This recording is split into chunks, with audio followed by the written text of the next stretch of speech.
miracle na yo non de ozo soit miracle na yo non de ozo soit miracle na yo non de Une chanson, le titre de la chanson c'est Tangonae.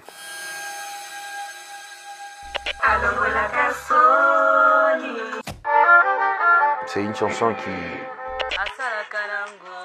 qui a emmené ma carrière musicale un peu plus haut. Un jour, on a sorti des audios. Écoutez bien la chanson du pasteur Moïse.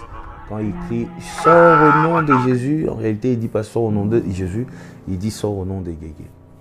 Et moi aussi, j'étais un peu choqué par l'ampleur qu'avait pris cette rumeur, mais aussi les nombres de personnes qui ont cru en ça.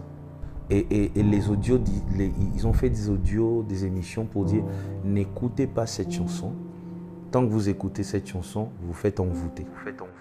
L'utilité de toute chanson, de toute parole, c'est de nous rapprocher de celui qui nous a sauvés. Or, ce son nous prête à confusion. Il y avait même des moments où on enregistrait les chansons, les gens pleuraient.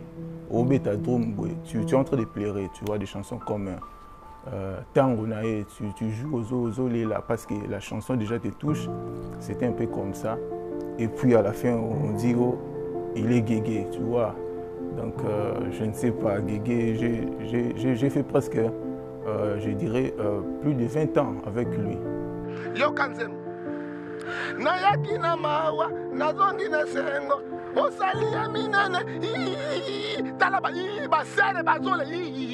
Ça dit quoi?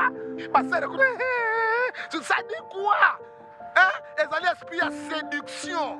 Il a droit d'être aussi respecté, il a droit d'être valorisé, il a droit d'être estimé à sa juste valeur.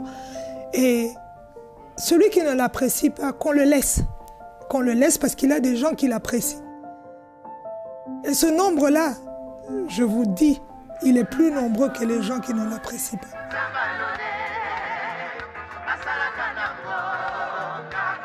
Pourquoi ne pas écouter cette chanson? Vous voyez, c'est parce que je pense qu'il y a encore d'ailleurs une puissance terrible derrière cette chanson. Hein, je croyais que Google a tout, mais j'ai remarqué que Google a tout sauf Guégué.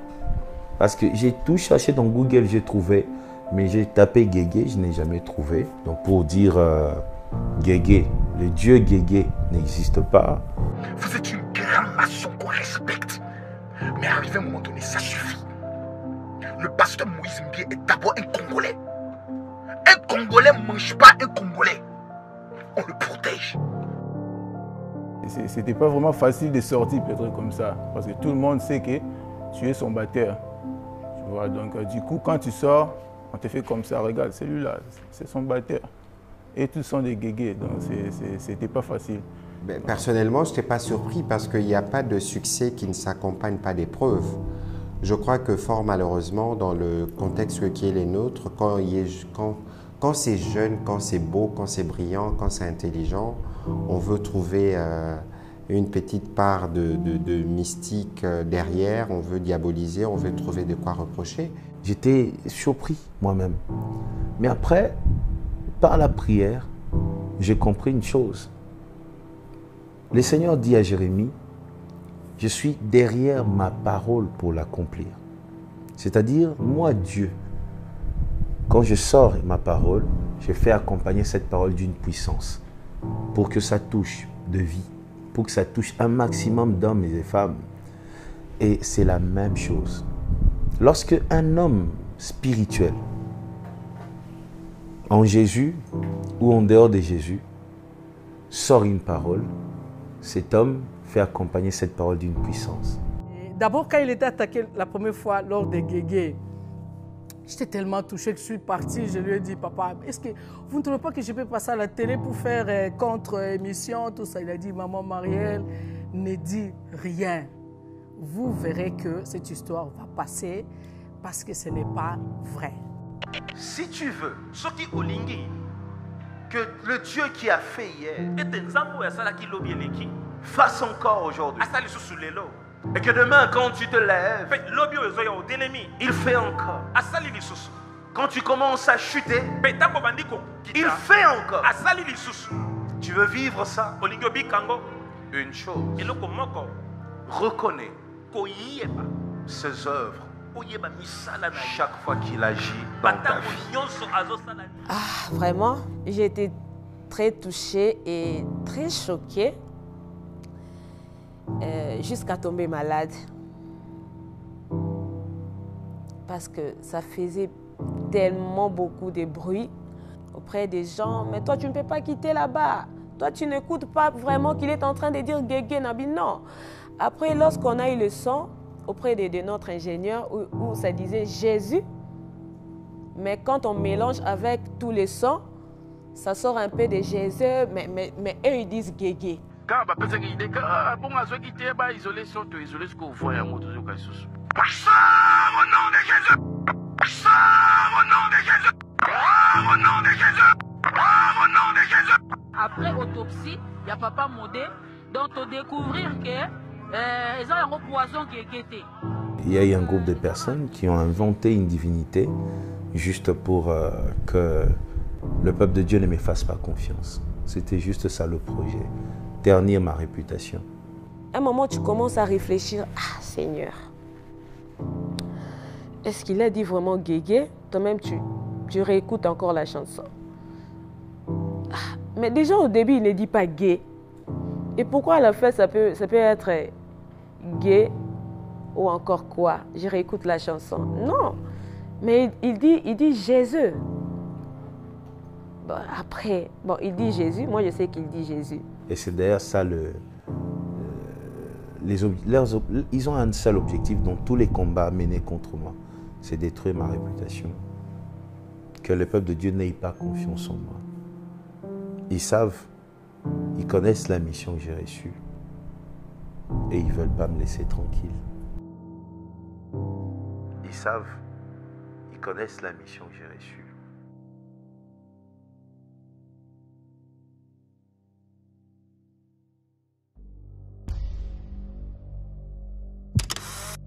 Ils ont arrêté la caméra là. Ils ont fait un stop comme ça. Je faisais un clip où j'avais levé les mains comme ça.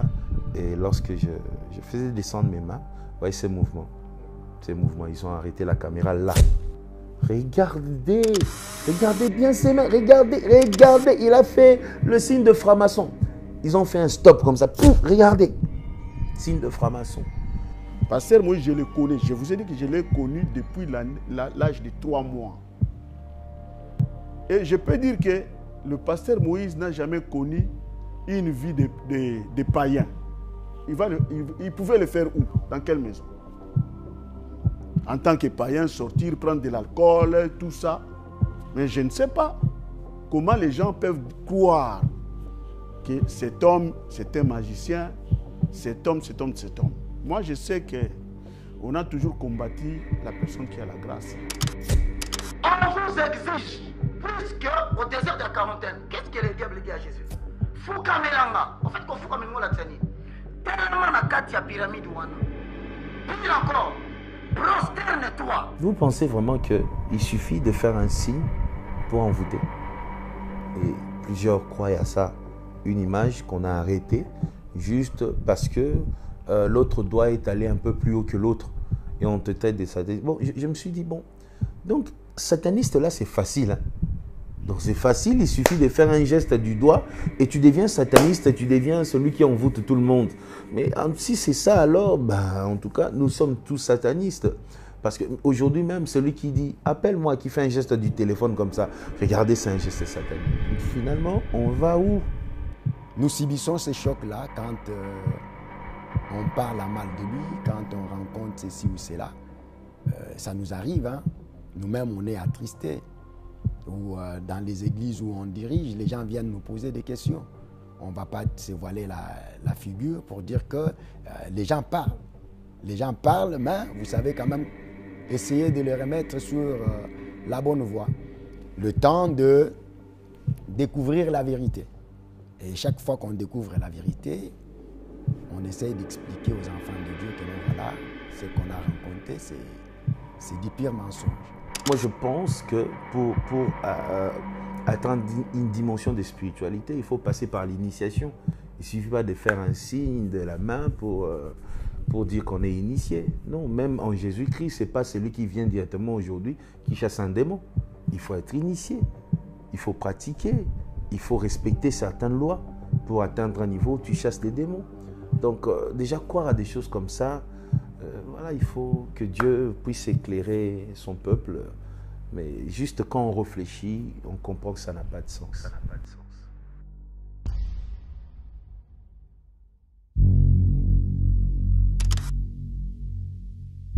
Fais attention. Ils vont combattre comme d'habitude et ils vont échouer. Pourquoi toujours Moïse Mbi? Il est qui dans ce pays?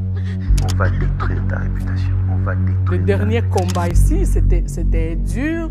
Mais mon Dieu m'a secoué.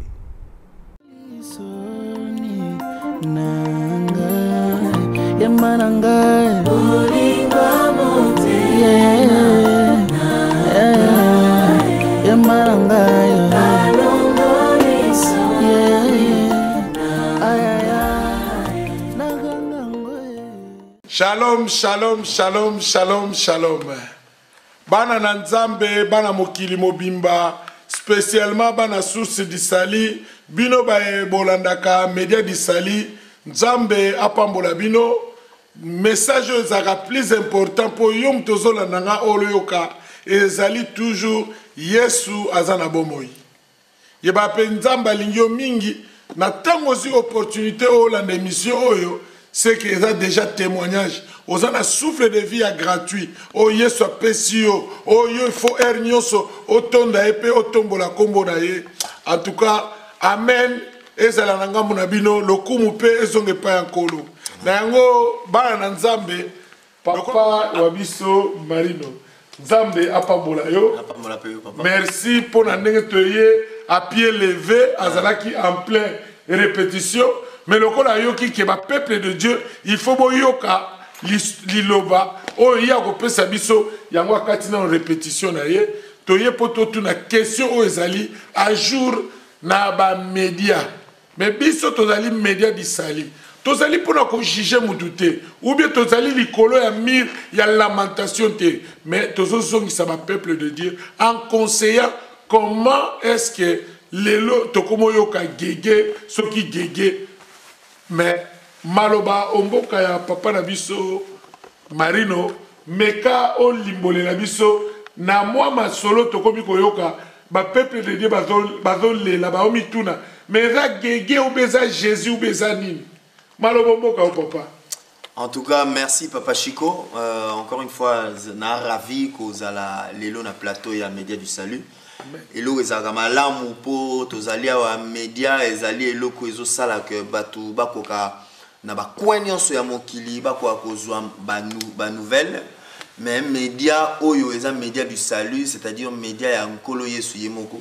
Amen. Po azo memela yo salut bipa yo zali ezatezo yo kaka atika oyo kame objectif na biso ezato à travers un message na biso to mema salut. Amen. Amen. Et à part ça donc la première des choses na pesio merci. Yami Balé na se présenter comme on a eza ancien marino. C'est vrai musala to sala tozo bato tozo secondé pasteur na katina etonga. Nazana nous pasteur ordonné pasteur te ndenge ndekonanga lobby. Mais c'est juste pour un éclaircissement. Amen. Naza ancien na katina église Source du Salut et puis donc toza bato yo tozo aider pasteur ndenge zaki na église primitive ndenge ba bengaka ba ancien po ba apôtre bango moko bazwa musalo bazao sala te mais ba délégué yango et pas ya ba ancien o biso ti lelo tozo sala. Donc voilà naza ancien marino comme on a yango wana na sambela na église Source du Salut il pa yo tozali awa toye po to solola moi muke pour na cadre ya éclaircissement ndenge ndekonanga lobby. But na biso ezaka malamu mingi so bo sola likambo ba place nini bonimbo kende. Amen. O est important but tozana ngo ezali tolingi peuple de Dieu a palangana te. Tolingi te peuple de Dieu a bunga yango tozana conseil mo oyo to pesa batu o est important pour na ba vie na bango. toye te ndenge ebele ndenge obeti lisolo ya bamédia moto na moto alingi asala buzz na ye tokobwanga nango te po bato nayebi ke na moment oyo ebele bazoluka pasteur Moïse Mbiye po bazwa ye ata na mwa elilingi aloba ata mwa likambo mibale misato po esalela bango bavue ebele na YouTube na Facebook malheureusement. Mais donc voilà, avant tout kota na vif du sujet, na otikelo poser ma question claire pour nous répondre un peu clairement. Bien aimé dans le Seigneur, bino ba ebozo landa biso eza émission. Émission za lokola Carrefour. Tozo répondre mingi na ba question ba internaute ba tuna kinga. Amen. Na ba question ba na Nzambe oyo ba koki kokuta na Moïse Mbiye été ba kiyebi ka biso tout ba chrétien. Ba tuni. Mais na ko tuna na bango. Nga moko pe na mekaji ko benga ye mais avec le temps, je sais qu'il va finir de me répondre. Mais tokozanga te, soka répondre nga, na nenga chabwa la po to solo la rapé, mais tant qu'on répondre ba na nzambe, boyebi média di sali, et kozala automatiquement na mo yenge bene ya solo, o atelemela ka masolo ya mandanda ko yebisa bino.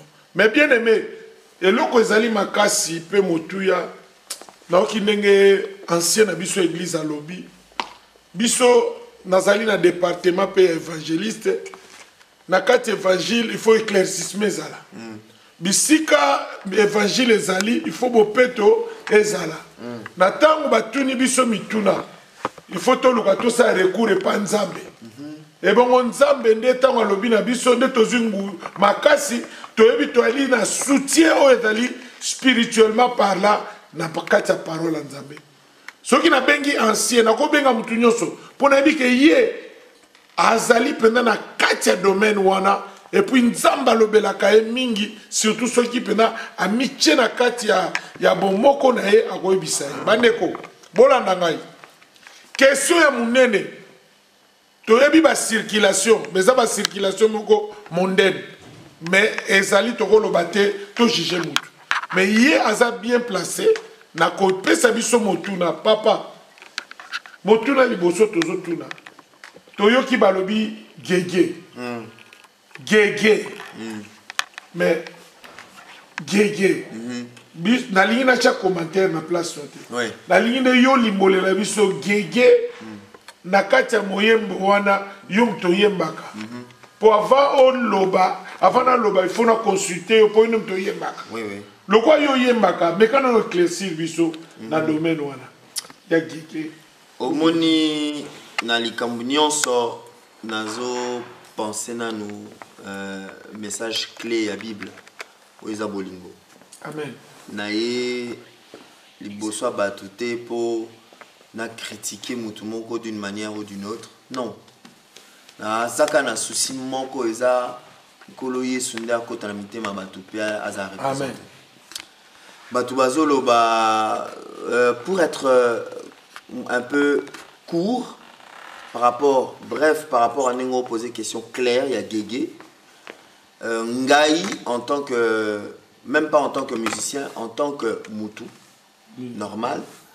Nayo Kanzimboana, donc, Nayo Kangona Reyo Kango Ponga, Nayo Kanzimbo Pembalamote, en tant qu'artiste, à vrai dire. Les Arapeno Vandil, voilà.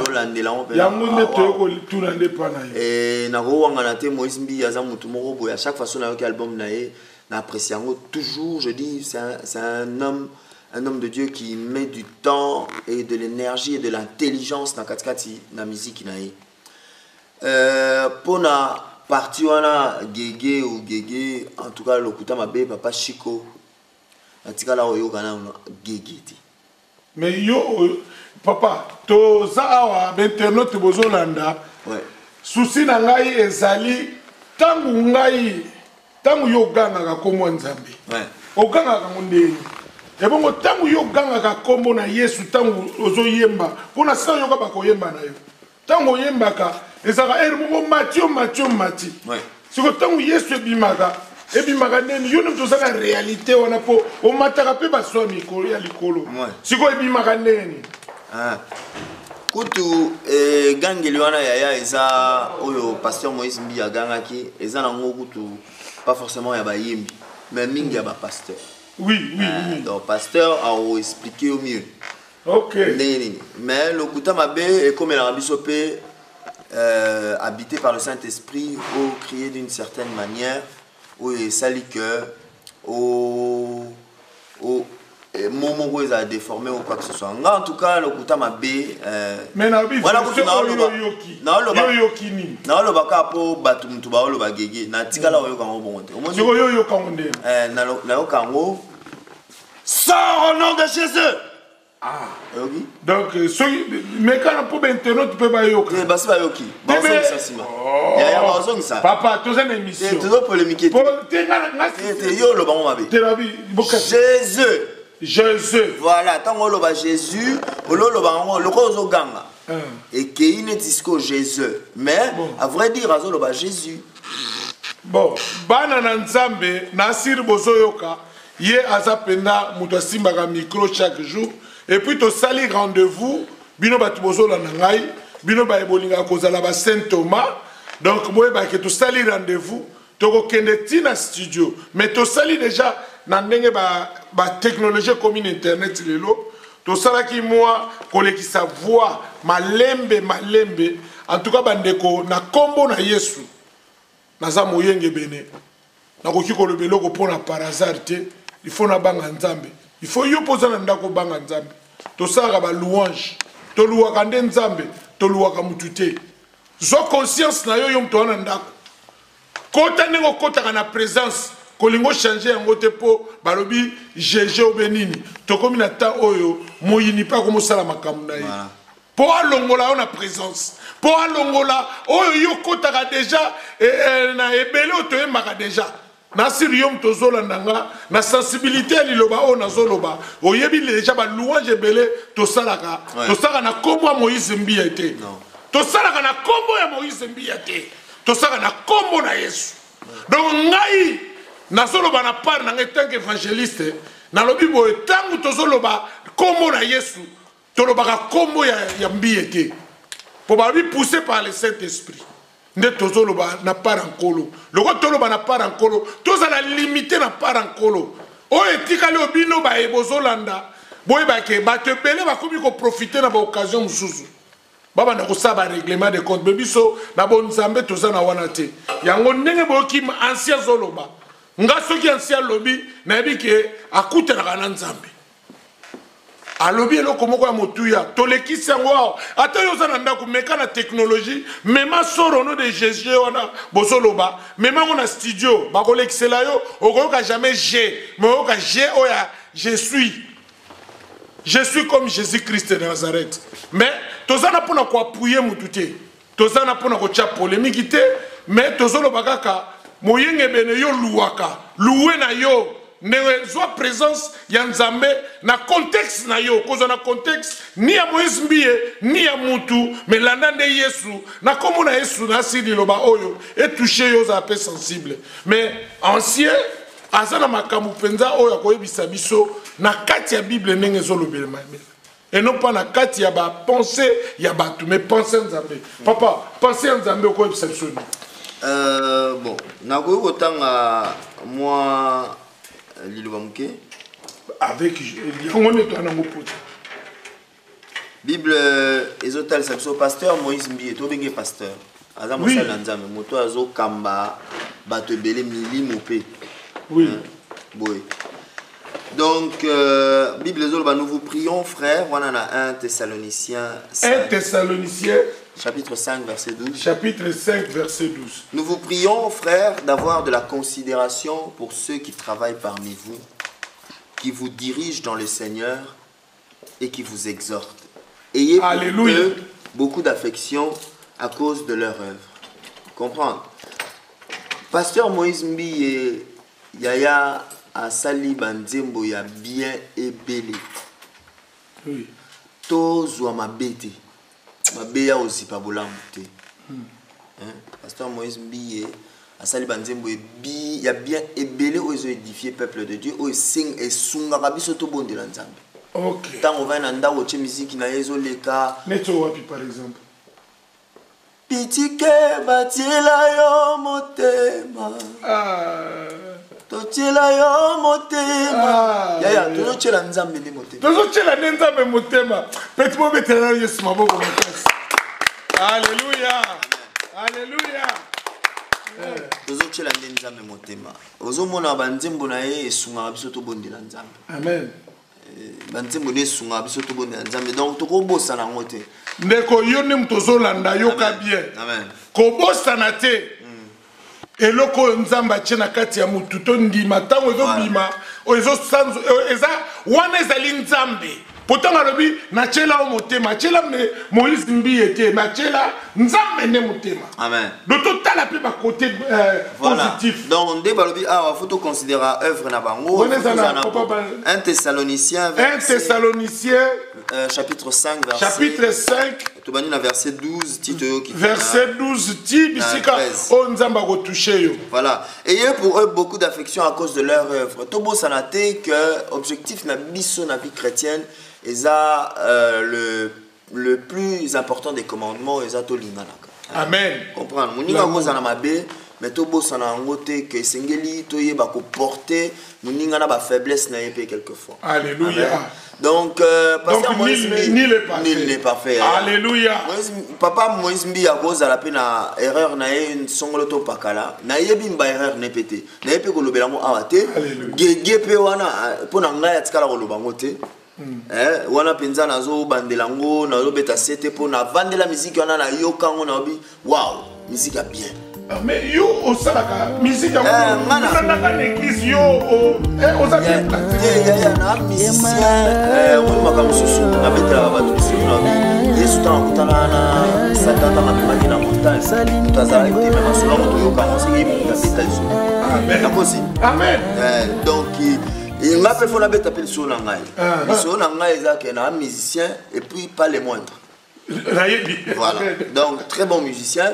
Sauf ce qu'on a témoigné que Pasteur Moïse Mbi a très bon musicien.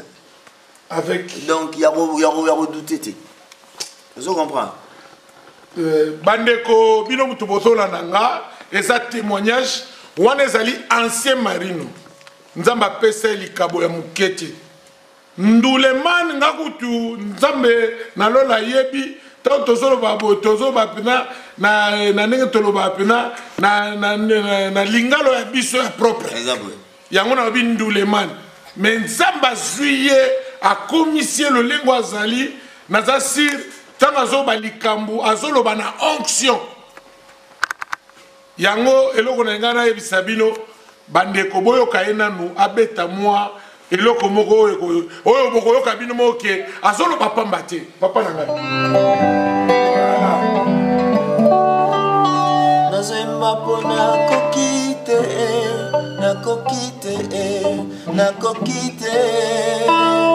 nazemba pona kokite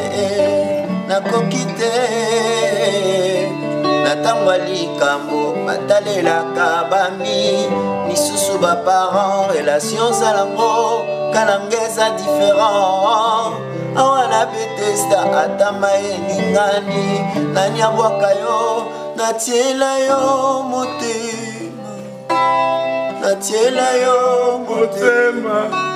alo natiela yo motema nangai natiela yo motema bitumba nanga obunda olonga yaya natiela yo motema saba otokotelinga yo natiela yo motema.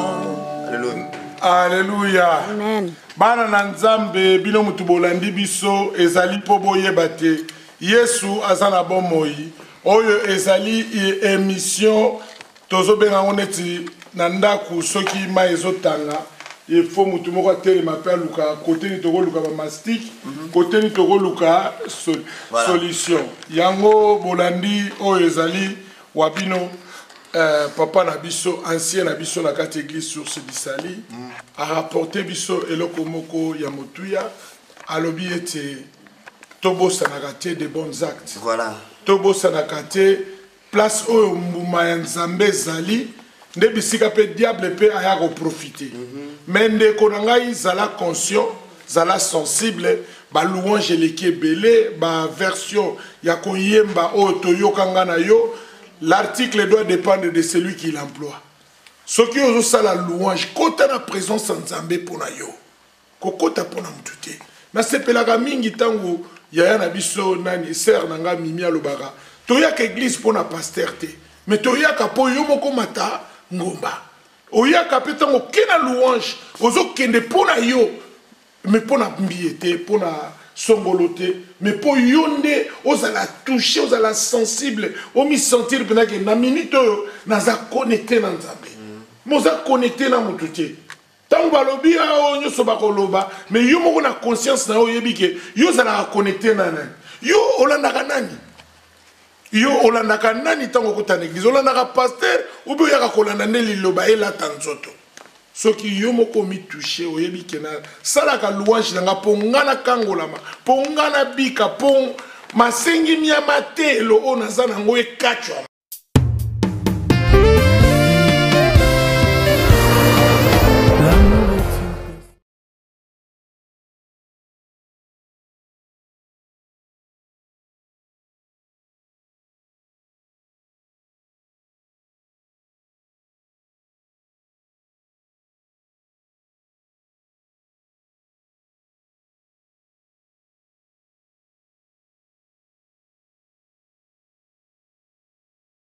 Amen, amen, amen, amen, amen. Shalom, shalom, shalom, shalom. Bana na nzambe, bana mokili mobimba. Sir bomoni bino moko, tozali na kati ya studio, tozali na kati ya source di sali. Bomoni bino moko, mosali pe moumbu na nzambe monene le révérend pasteur Shabani Blessing. Boni papa. Ça va encore zo kamato, pesi bana nzambe mbote. Alléluia. Bana source di sali. Bana ya nzambe ba chrétien basali na nzambe et puis balandi nyonso ya média de sali topesi bango bonsoir lelo samedi ezala samedi malamu mpona tia na bango. Amen. Bana na nzambe boyoki oyo ezali wa monene le révérend pasteur Shabani Blessing soki lelo toye awa po tolingaka bino baye bozolanda biso bozala na kati ya éclaircissement par rapport ya ba bruit o ezoleka na kati ya net lelo. Mais na yebite na kokende ka mbala moko na tuna papa na yebite soko zomona na internet buzz o ezoleka to réalité o ezoleka o bazoba Moïse Mbiye alobi gege. Bon na tali yango te nazoka kande bat bazoloba n'habite question ezanini. Bon, question ezali balobi ete ndeko azoloba gege et non pas aloba kombo na Yesu, mais na yebite nenga pe na landi yango to salaki pe émission na wabiso ancien Marino ye paza muyembi a vérifier ki pe yepe mais pese ki biso réponse moko ya koloba ke eza penza ndenge batu bazolobela ngoti na yango etindi biso tolanda po bino nde mutu bozali biso o biso tozolanda okoka koyebisa biso eloko nini conseil nini oyo kopesa na bakaya boye. Bon nayebi nanu te soki bato bazoleka na media bagege yango aza nani. Bon balobi gege aza esprit aza soi-disant soki déesse ya soki ya nebalo bon nde tola nango na net wabike aza nani c'est un démon. Bon nzambe alimbisa nanu bandeko wana nayebi te so bapasteur de basali na nzambe oyo bazoloba mabe contre pasteur Moïse Mbiye. Tout d'abord boyebi nga aza moto ya délivrance. Amen. Boyebi uta Congo ti awa na poto mosala tosala ya délivrance. Mais délivrance to mosala ya délivrance ekoma te mosala ya obebisa nango so mosala ya nzambe oyo bandeko bazosala. Je connais mon frère pasteur Moïse Mbiye. Il fait son grand travail, il fait son travail. il est dans l'œuvre de Dieu, il est enfant de Dieu, serviteur de Dieu. Et Azamutoyo, Azo Samusalezo, mon anape Azo Banganzambe. Amen. Alors, d'emblée déjà, Koloba Gege, c'était un démon. Gege Aza démon, Yamboka Nini. Aza démon Nini, Gege. Tout ce qu'on fondé, Combo, Yaba démon, par-ci, par-là, Gege, tout ça, non. Ceux qui peut-être pasteur, tout ça, bateau. Tu peux dire la vitesse,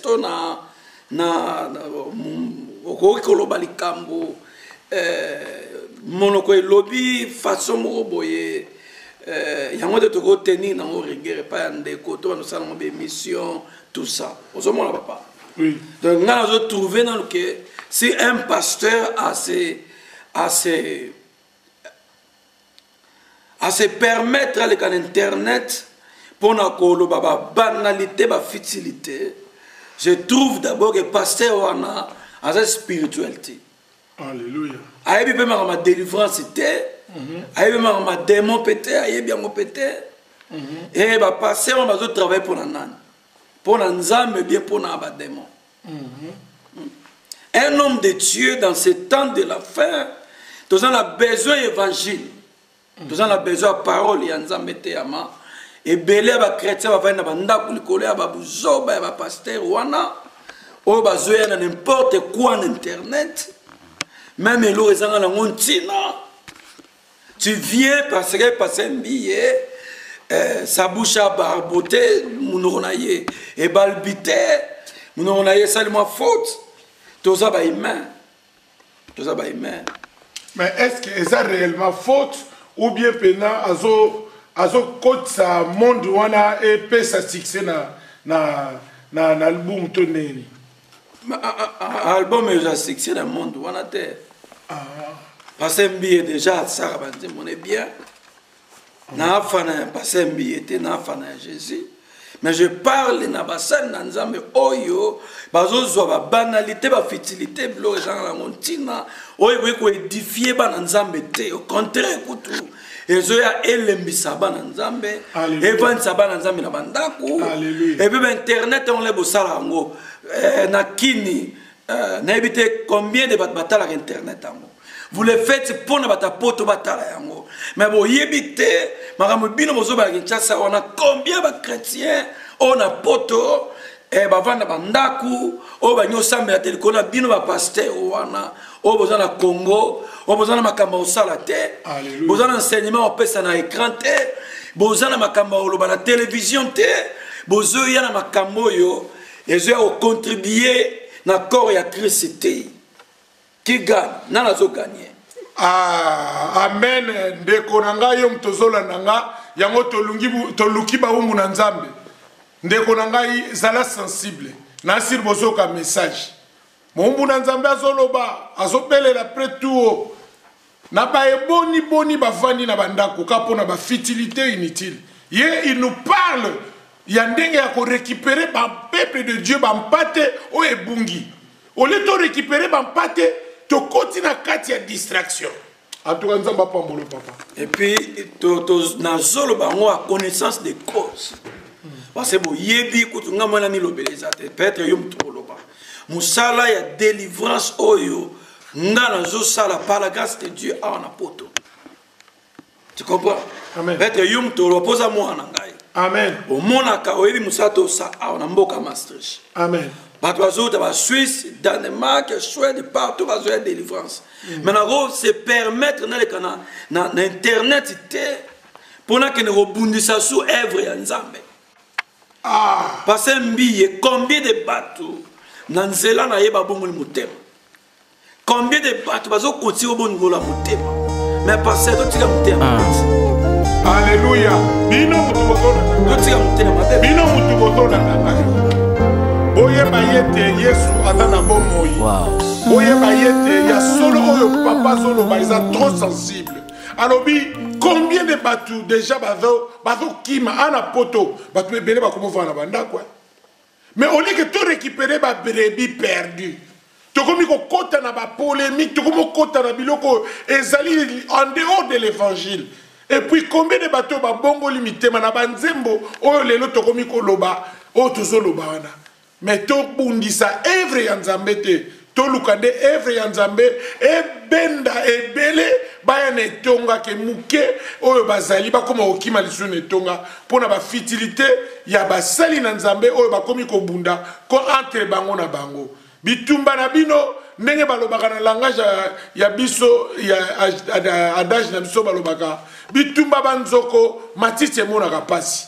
Donc matiti nde komi ba brebi bakomi komona pasi na bitumba oyo bakolo bazosala na yango edifio makasi makambo oyo papa na biso azo touché mais na komi na question ya suka ya kotuna papa siko pona likambo ya gege siko pona likambo ya ba fitilité eloko ni toko sala pona ba peuple ba peuple de Dieu o bazozela maloba o les parfums de bonne odeur nangina loba nanu boye pona basali na Nzambe oyo basala ba mission contre ba pasteur c'est vraiment bozali na bolingo un pasteur aza Nzambe te aza humain aza mutu akosa pe faute awi ko kuya pe parce que nous ne sommes pas parfaits.